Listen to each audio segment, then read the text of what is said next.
Lebaran sebentar lagi, berpuasa sekeluarga.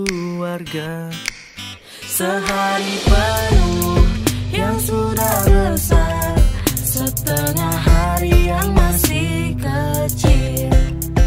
Alangkah asyik pergi ke masjid, sholat tarawih bersama-sama.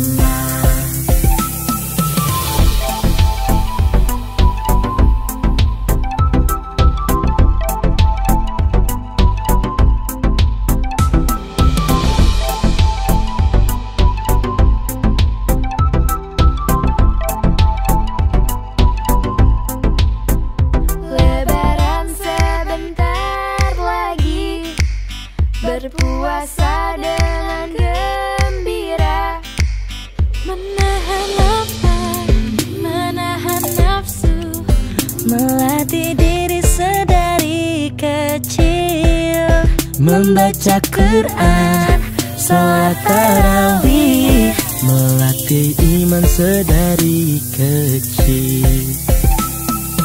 Puasa tak hanya tahan lapar dan dahaga, berbagi bahagia dengan sesama. Tak ada miskin, tak ada kaya. Tingkatkan iman, sebar kebaikan, menahan marah dan juga jaga kesabaran. Kata Amal, kalau marah lo temannya setan, makanya kita banyak-banyak